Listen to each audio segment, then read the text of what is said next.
Nós estamos começando hoje também a nossa nova série, que tem esse tema, não me deram o controle. Estou sem o controle aqui, cadê? Ah, está aqui, tá bom. Todo mês de outubro, a gente aproveita para conversar um pouquinho sobre aquilo que nós entendemos que Deus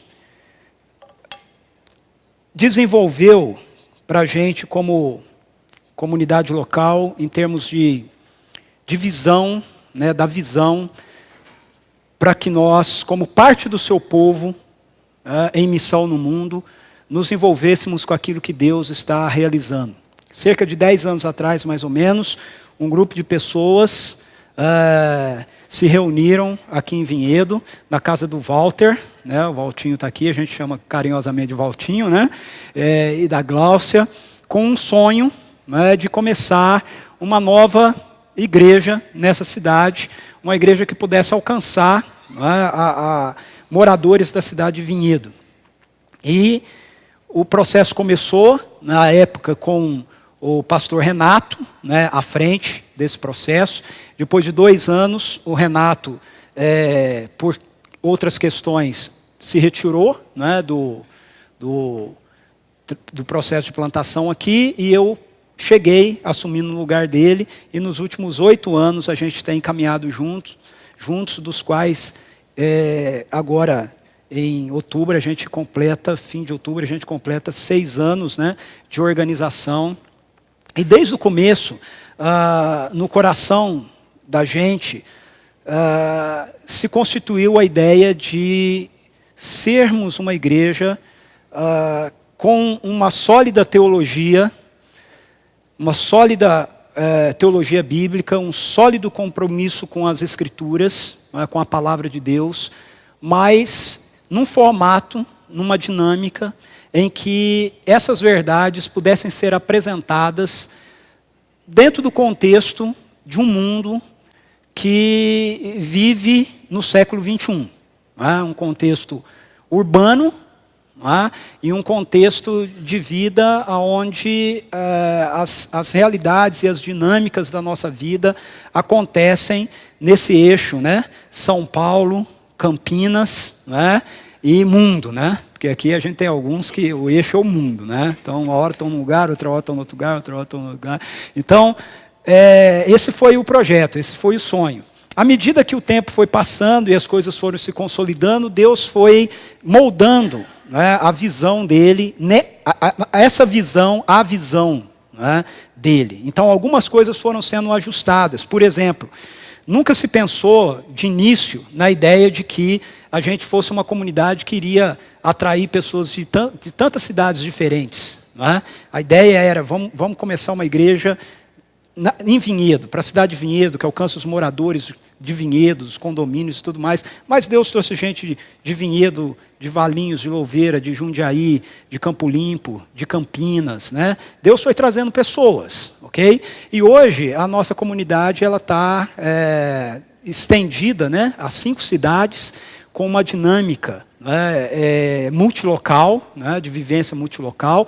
Até 2 anos atrás éramos 6 cidades, né, mas a gente plantou uma nova igreja lá em Indaiatuba, e hoje ela já tem 2 anos de organização, e com a graça de Deus, aquilo que a gente tem feito tem se estendido, né, e hoje a gente participa, de uma forma ou de outra, de ações de Deus em Bangladesh, por exemplo, em Pimenta Bueno, lá no norte do país, por exemplo, em Sorocaba, né, em parceria com uma outra igreja, da qual o Renato, que foi quem começou aqui, né, lá com o grupo base, lá no comecinho, 10 anos atrás, hoje é pastor, né, trabalhou, plantou aquela igreja, hoje ele é pastor, e nós somos parceiros com ele na plantação de uma outra igreja em Sorocaba, com o apoio a missionários, né, da Mocidade para Cristo, que trabalham com o mundo, né, suprindo com material de oração e tudo mais, missionários em várias partes diferentes. e outras ações. Tá? E o grande sonho do coração da gente é nos tornarmos uma igreja cada vez mais missional, não é? De vivência missional e centradas no Evangelho, tá certo? Por isso é muito importante que a gente não perca aquilo que é a essência do que Deus trouxe para nós e do que Deus foi formando em nós, à luz daquilo que Ele nos revela na Sua palavra.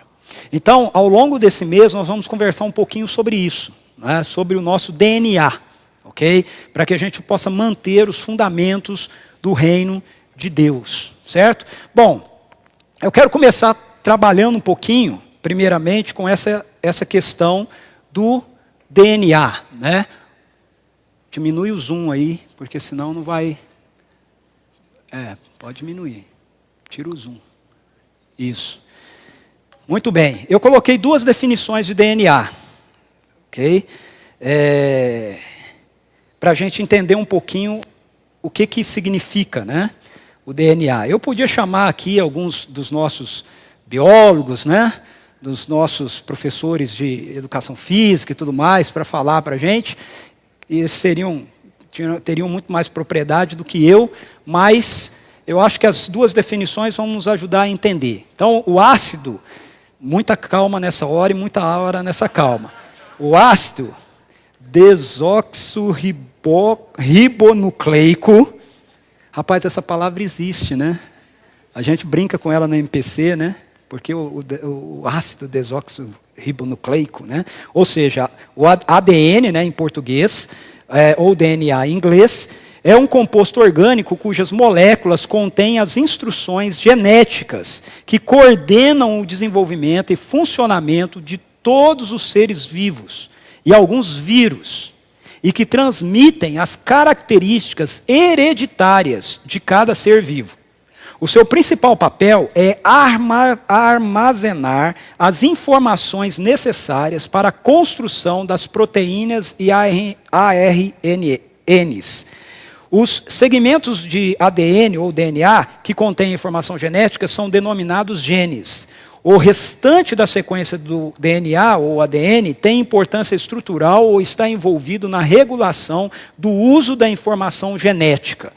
Em síntese, né, o DNA é importante porque através dele nós recebemos a cadeia genética, né, que vai mantendo, né, a nossa identidade, tá certo?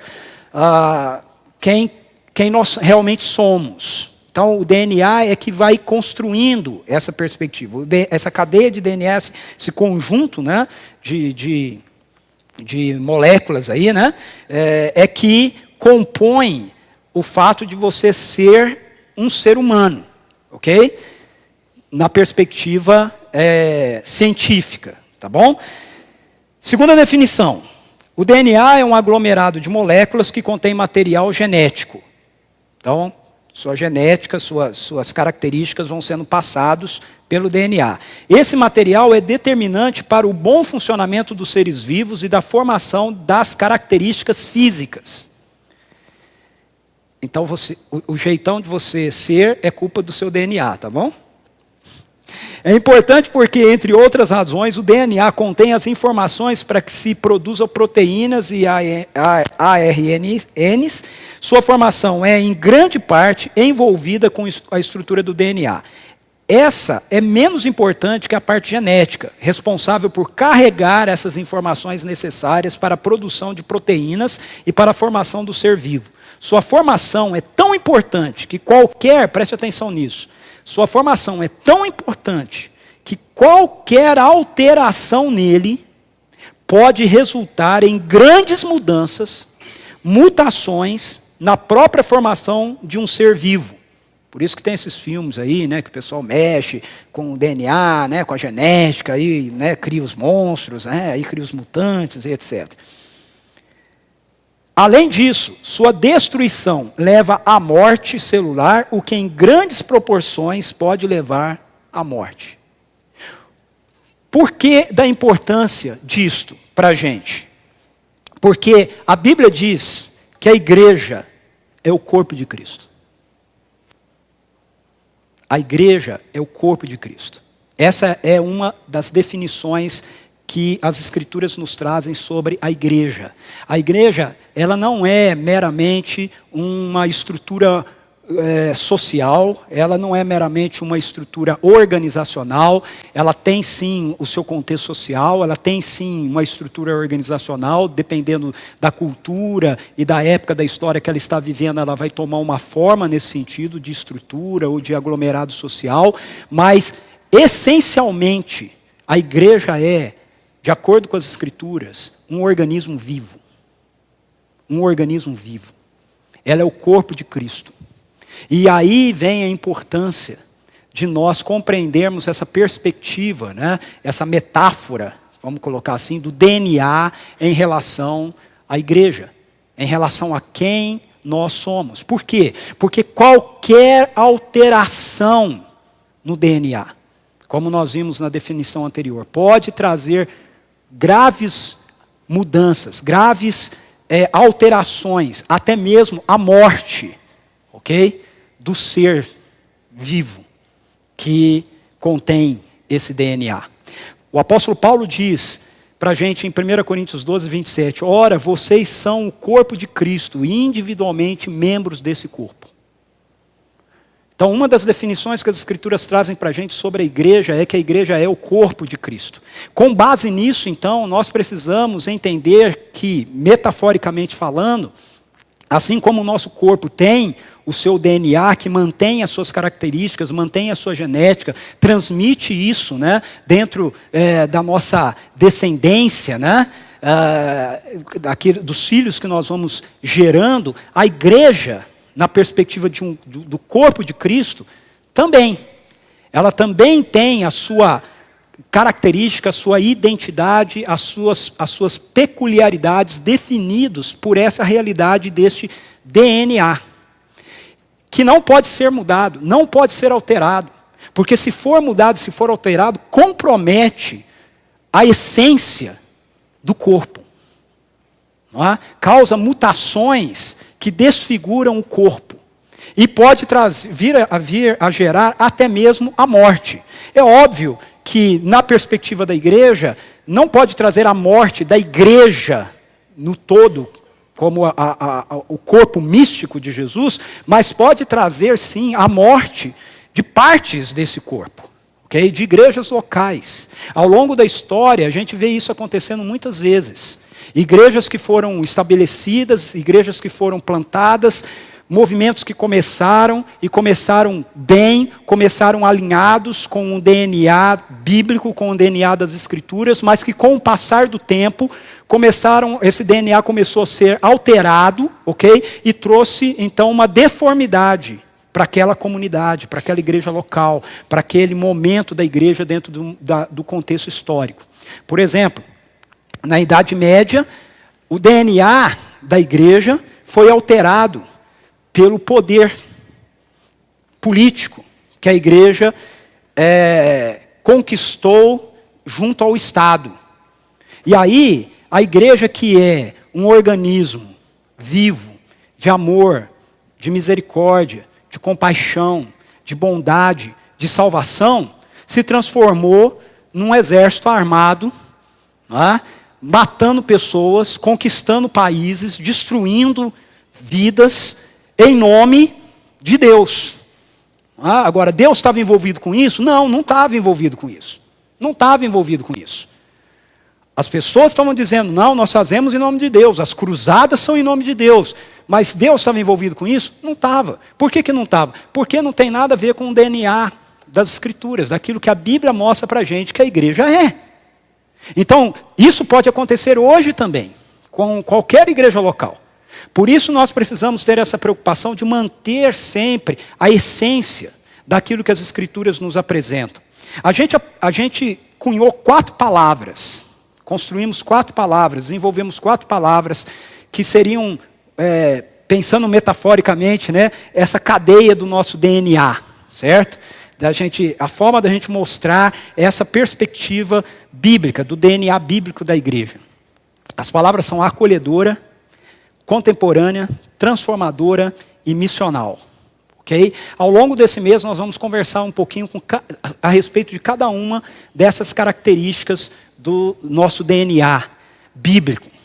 E nós vamos começar hoje falando sobre essa questão da igreja como corpo de Cristo ser uma comunidade acolhedora.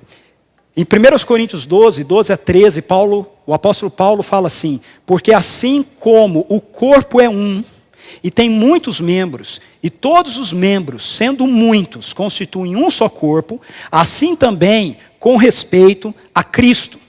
Pois em um só Espírito, todos nós fomos batizados em um corpo, quer judeus, quer gregos, quer escravos, quer livres, e a todos nós foi dado beber de um só Espírito.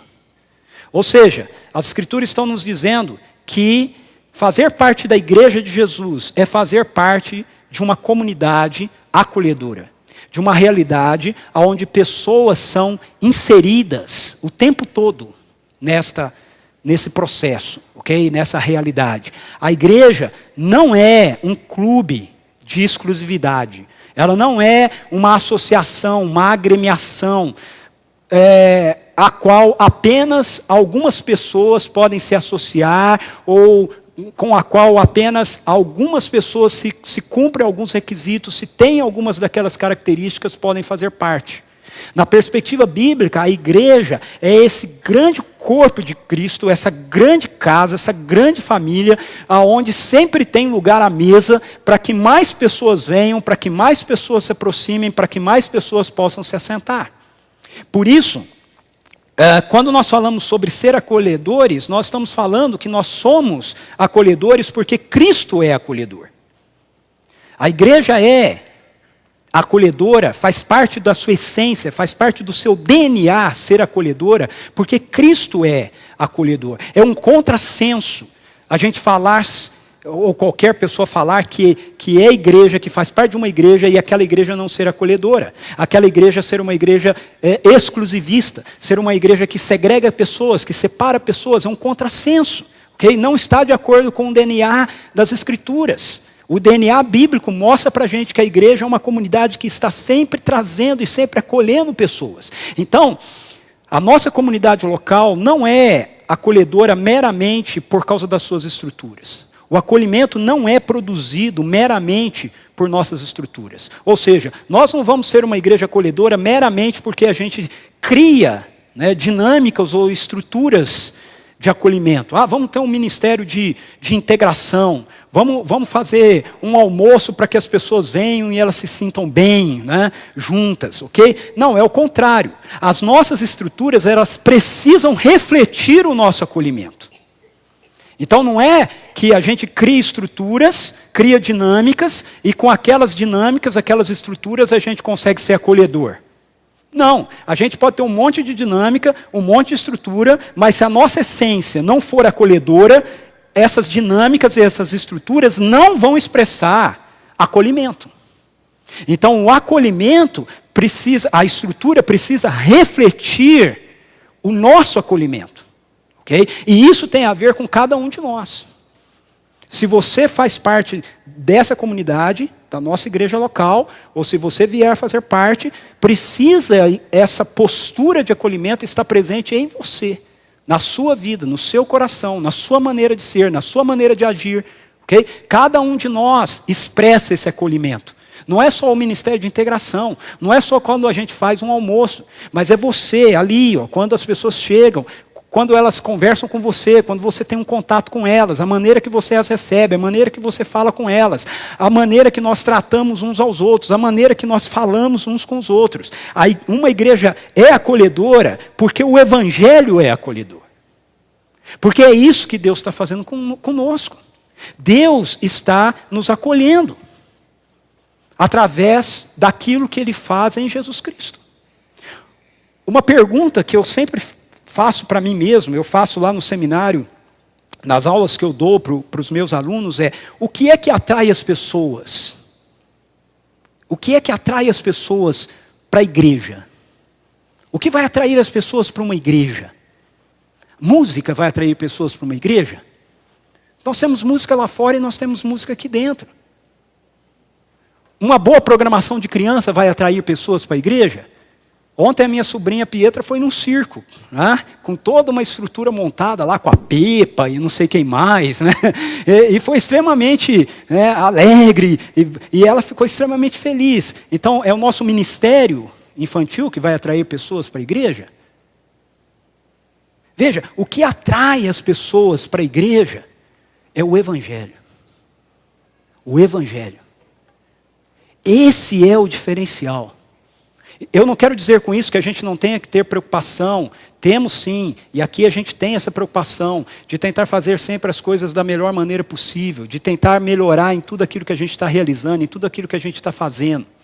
Mas o que eu estou dizendo é que se tem uma coisa que de fato vai atrair as pessoas para Deus, vai atrair as pessoas para a igreja, essa coisa, essa realidade é o Evangelho.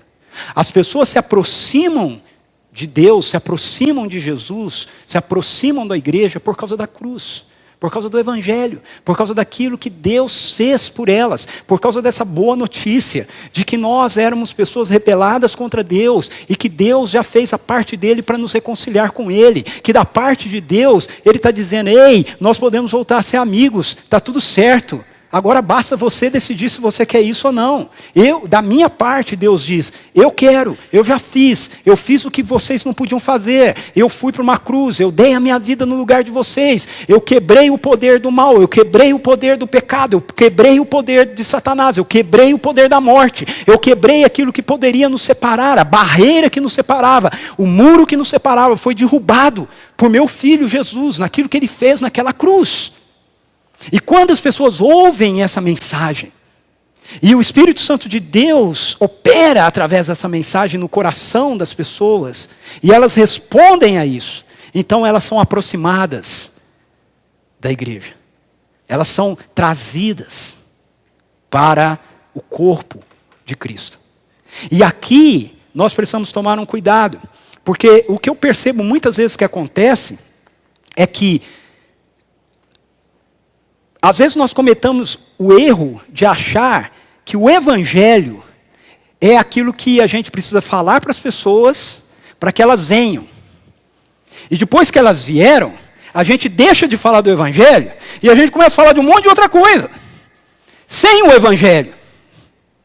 Então aquilo que atraiu as pessoas para Deus, uma vez que as pessoas agora são parte do corpo de Cristo, parte da família de Deus, começa a ser deixado de lado, e a gente começa a falar e a ensinar e a trabalhar um monte de outras coisas que não estão focados naquilo que atraíram as pessoas. E aí, nós que já estamos, vamos ficando cada vez mais distante daquilo que atrai as pessoas.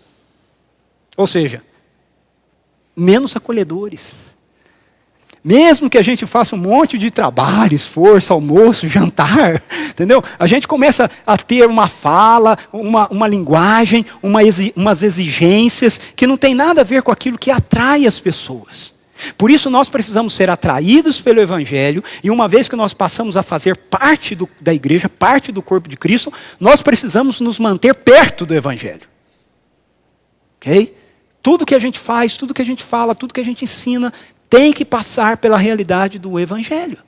Tem que passar pela realidade daquilo que Deus fez por nós em Cristo Jesus. Não é que antes eu era pecador e eu não podia fazer nada para Deus, e agora Deus fez por mim, eu fui salvo, Ele me salvou através de Jesus Cristo, agora eu estou salvo, então agora eu posso fazer coisas para Deus, ok? E Ele vai aceitar aquilo que eu vou fazer para Ele, porque eu não sou mais como aqueles lá que não são. Não, eu continuo precisando do Evangelho para que Deus continue me aceitando, mesmo depois de redimido, mesmo depois de salvo, mesmo depois de estar na igreja. O que me diferencia de uma pessoa que ainda não se rendeu à graça de Deus é tão somente isso. Eu já me rendi a ela, ele ainda não. Ainda não. Ainda. Mas pode se render. E se eu que me rendi à graça de Deus começar a achar que eu fiz uma grande coisa, entendeu? É um grande favor agora para Deus, né, me ter como filho dele, eu vou estar me distanciando do Evangelho. Todos os dias eu preciso me lembrar, uma vez que eu fui alcançado pela graça e eu respondi aquilo que Deus fez por mim, que isso é assim, porque Deus continua fazendo isto por mim. Todos os dias. Todos os dias. Então nós somos acolhedores porque Cristo é acolhedor. Não é porque nós temos atividades, não é porque nós somos especiais, mas quanto mais você entender o que Deus fez por você, através do Evangelho, mais você vai conseguir ser acolhedor para a vida daquelas pessoas que ainda não foram alcançadas pelo Evangelho. Quanto menos você compreender isso, mais religioso você vai ser, mais longe do Evangelho você vai estar, mais longe daquilo que atrai as pessoas para Jesus você vai estar. Em segundo lugar, nós somos acolhedores porque o Espírito Santo é acolhedor. Nós temos o mesmo Espírito. Paulo fala isso no texto que nós lemos. Temos o mesmo Espírito. É isso, nós somos batizados no mesmo Espírito. É isso que nos faz acolhedor. Isso que me torna acolhedor para com você e você acolhedor para comigo. Nós podemos ser acolhedores uns para com os outros em amor, porque nós temos o mesmo Espírito. Nós não temos os mesmos gostos. Nós não temos, muitas vezes, os mesmos ideais, as mesmas ideias. Não é? A gente nem sempre olha tudo da mesma forma, da mesma maneira.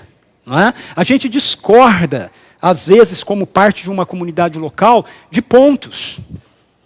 E isso é possível, e ainda assim, mantermos o acolhimento, se nós entendermos isso, que o que nos une não é o fato de que a gente concorda exatamente em tudo.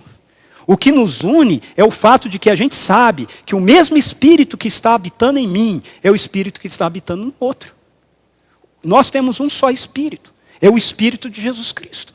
Ele está em nós. Então é ilógico uma igreja dizer que é igreja e que ela tem o Espírito Santo, mas ela rejeita uma outra pessoa porque ela não entende ou ela não pensa uma determinada doutrina, um determinado ponto exatamente igual você pensa. É ilógico, porque nós temos o mesmo Espírito. Okay? Nós podemos ter pontos de vista que às vezes fazem com que a gente pense diferente. Eu tenho muitos amigos de vários segmentos diferentes de igreja que pensam questões doutrinárias, questões de ensino, okay, das escrituras às vezes diferente de mim, não as questões essenciais, né? Entendem que Jesus morreu na cruz, ressuscitou, como eu, mas tem outros pensamentos em relação a outras questões, né, que são diferentes de mim. Mas isso não faz com que a gente não seja acolhedor em amor um ao outro, porque o mesmo Espírito habita em mim, o mesmo Espírito habita nele. Então o acolhimento que a gente experimenta como povo de Deus não tem nada a ver com o acolhimento presente na nossa cultura. O acolhimento presente na nossa cultura, ele é definido pelos iguais. Você precisa ser exatamente igual a outra pessoa. Você precisa concordar com ele, você precisa concordar com o estilo de vida que a pessoa tem, você precisa concordar com aquilo que a pessoa está fazendo, porque se você não concordar, você não é acolhedor. E a gente vê isso presente na nossa sociedade. Por exemplo, às vezes eu bato nisso aqui, esse é o melhor exemplo que eu tenho, porque isso está fervendo, né, dentro da nossa sociedade. Por exemplo, a questão da perspectiva da homossexualidade. Não é? Uma pessoa que se diz homossexual ou que assume um estilo de vida homossexual, se ele disser para mim que ele tem essa orientação como estilo de vida dele, e eu disser para ele, cara, tudo bem, legal, beleza, ele vai entender que eu estou acolhendo ele. Mas se eu disser para ele, cara, eu gosto muito de você, eu sou seu amigo, eu quero ser seu amigo, mas eu discordo da opção que você tem feito com relação a essa realidade na sua vida. Ele vai dizer que eu sou preconceituoso. Ele não vai conseguir entender que eu sou de fato acolhedor. Ele não vai conseguir entender que de fato eu estou dizendo para ele, cara, você como pessoa, está tudo certo, vamos tomar café lá na minha casa. Por quê? Porque na nossa sociedade você só é acolhedor se você estiver concordando com o estilo de vida do outro. Se você não questionar o estilo de vida do outro, aí você é acolhedor. Então, a nossa sociedade contemporânea define acolhimento pelos iguais, ou então pela imposição. Que é a exigência de que, mesmo que você não concorde, você não tenha direito de discordar. Você tem que ficar na tua, e aceitar. Okay? Porque senão você é preconceituoso. E aí está todo esse cenário que a gente vê por aí. Acolhimento do reino é fruto do que o Espírito Santo está fazendo em nós. Nós acolhemos as pessoas porque o Espírito Santo de Deus está operando na nossa vida, porque Ele habita em nós, porque Ele habita naquele que está no corpo de Cristo com a gente. E mesmo que a gente tenha divergências, nós entendemos que nós temos o mesmo Espírito. E por isso a gente pode acolher em amor uns aos outros. Terceiro e último, pode acreditar. Ok? Terceiro e último, nós somos acolhedores porque seguimos o caminho do amor. Continuando o texto aí de Corinto, que a gente está lendo, 1 Coríntios 12, o apóstolo Paulo vai terminar esse capítulo dizendo o seguinte: e eu passo a mostrar-vos ainda um caminho sobremodo excelente. E aí no capítulo 13 ele começa a falar a respeito do amor. Só para você entender o contexto desse texto, por que Paulo está escrevendo esse texto? É um texto que fala sobre a questão de dons espirituais. Por que ele está tratando disso? Porque essa questão dos dons espirituais era uma questão que lá na igreja de Corinto estava fazendo com que as pessoas não fossem acolhedoras.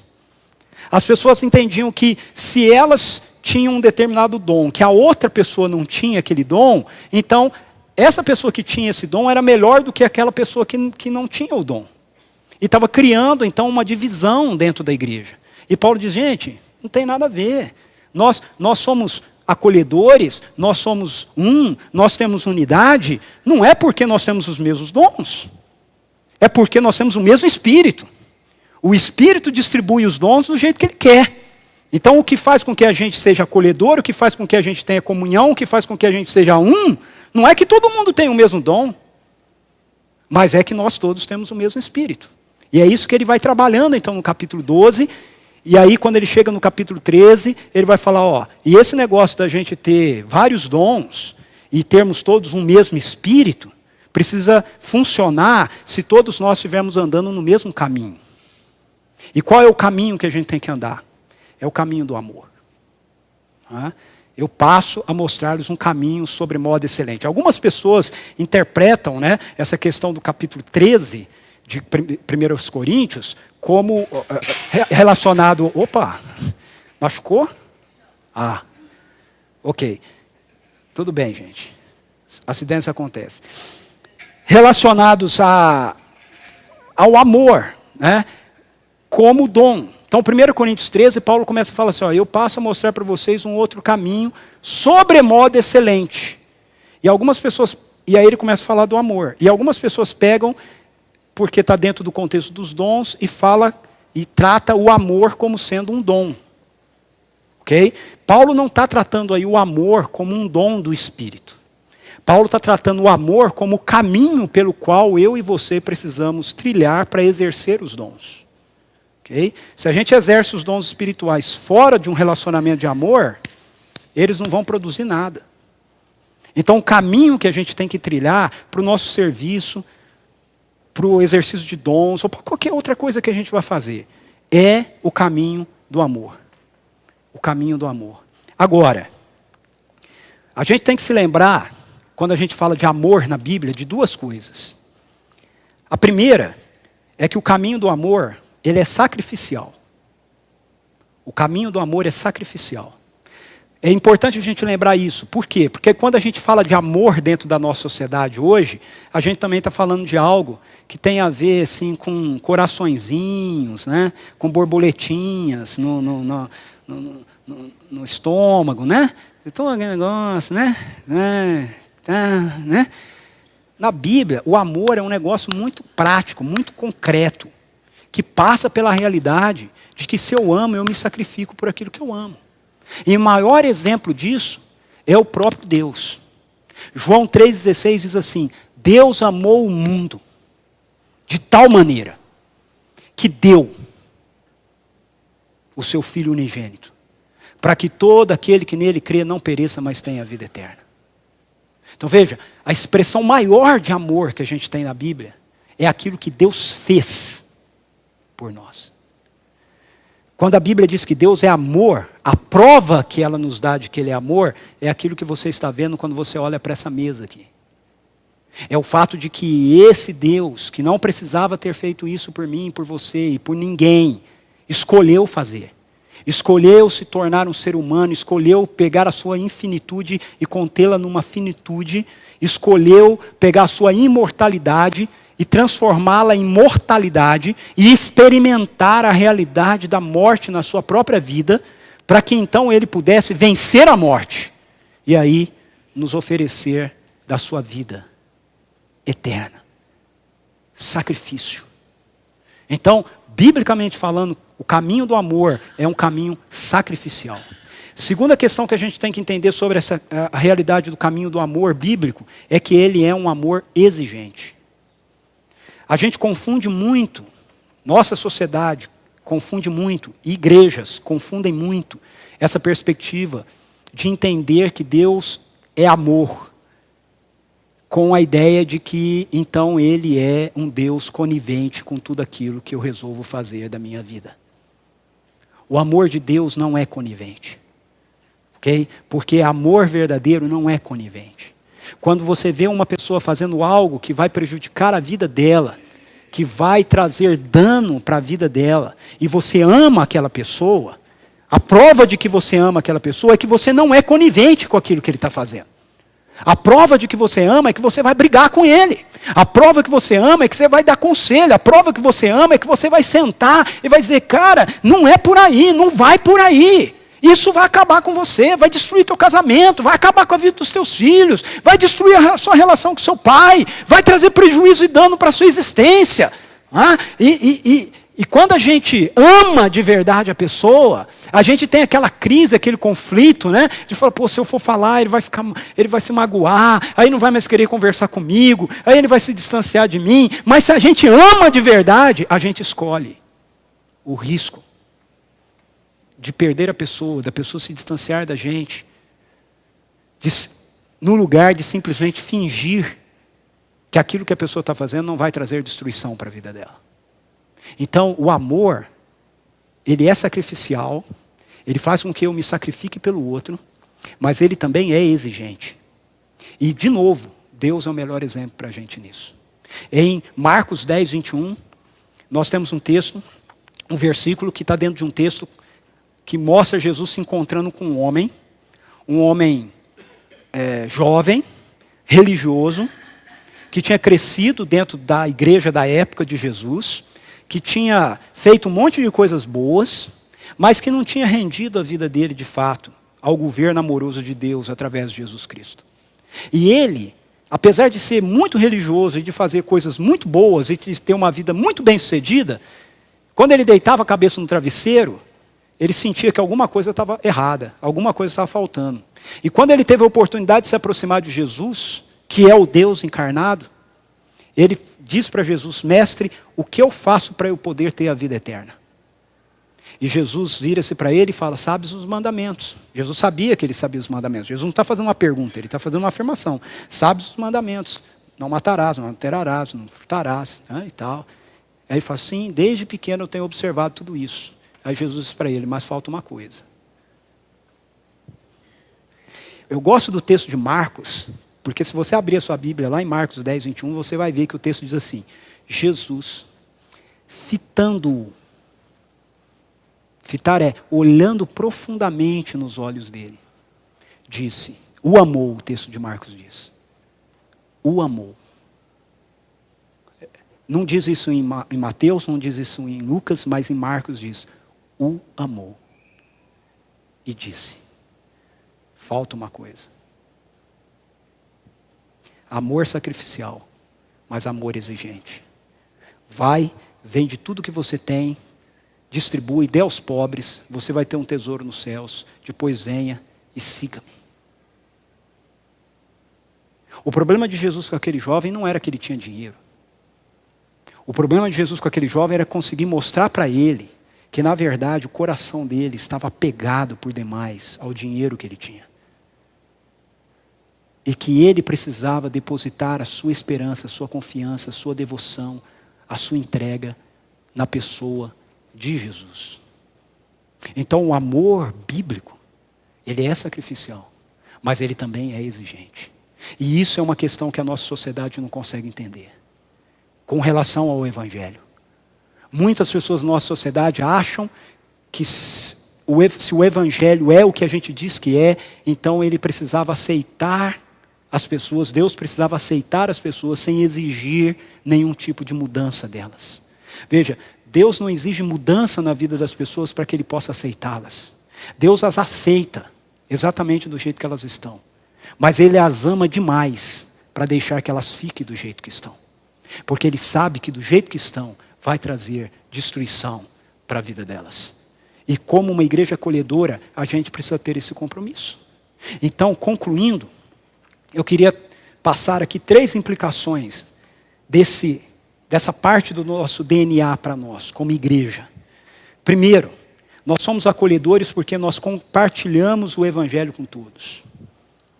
Ser uma igreja acolhedora significa que a gente tem o compromisso de compartilhar o Evangelho com todo mundo. A gente não faz acepção de pessoas. A gente não diz, não, esse aqui está bem de vida, não precisa falar de Jesus para ele.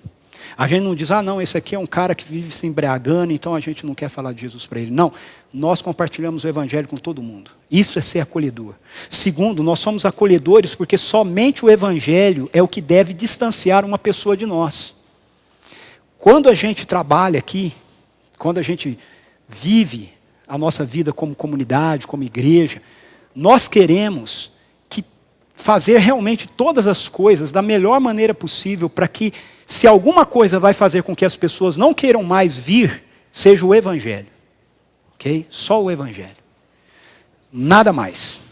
A igreja de vocês se preocupa demais em agradar as pessoas, tem um berçário lá, todo cheio de coisa. Tem mesmo. A gente se preocupa mesmo. Sabe por quê? Porque nós não queremos que as pessoas venham aqui e não voltem mais porque não tinha um espaço para o filho dela ficar. Se a pessoa vier e o Evangelho a ofender, se ela vier e disser assim, se você está nos visitando hoje e você for embora dizendo assim, eu não volto mais nessa igreja, porque esse cara, esse tal de Ricardo, fica lá na frente falando de Deus, falando de que ele morreu por nós, que eu tenho que aceitar isso, então aqui eu não volto mais. Foi um prazer te conhecer, Deus te abençoe, tomamos café lá fora, não precisa mais voltar aqui. Não faço nenhuma questão. Se o Evangelho te distanciar da gente, está tudo certo. Mas se você falar para a gente, eu não volto mais aqui porque eu estava aqui, quase morri do coração, caiu um negócio lá, né, e tal. Eu quero garantir para você que nós vamos fazer o mundo e o fundo para essa semana, esse negócio está consertado e ele não cair mais e você não levar mais susto. Porque nós não queremos que essas coisas distanciem você. Ok? Nós somos acolhedores por causa do Evangelho. E ser acolhedor significa que somente o Evangelho é que deve distanciar as pessoas da gente. O Evangelho foi o que distanciou aquele jovem de Jesus. O texto diz que ele foi embora triste. E Jesus deixou ele ir. Terceira implicação. Somos acolhedores porque nós estamos dispostos a viver como corpo que somos em Cristo Jesus. Nós vamos agora comer o pão aqui. E nós vamos agora beber o cálice aqui. Se você comer esse pão e se você beber esse cálice, o que você está dizendo é que você reconhece que há uma só carne em nós. Que um só sangue corre em nós. E nós estamos dispostos a amar uns aos outros, perdoar uns aos outros, tolerar uns aos outros, carregar as cargas uns dos outros, sermos pacientes uns com os outros, sermos tolerantes uns com os outros, por causa disso. Não é porque a pessoa está sempre certa, sempre concordando com a gente, sempre nos agradando, mas é porque nós temos o mesmo corpo e corre o mesmo sangue em nós. O corpo de Cristo, o sangue de Cristo. Vamos orar?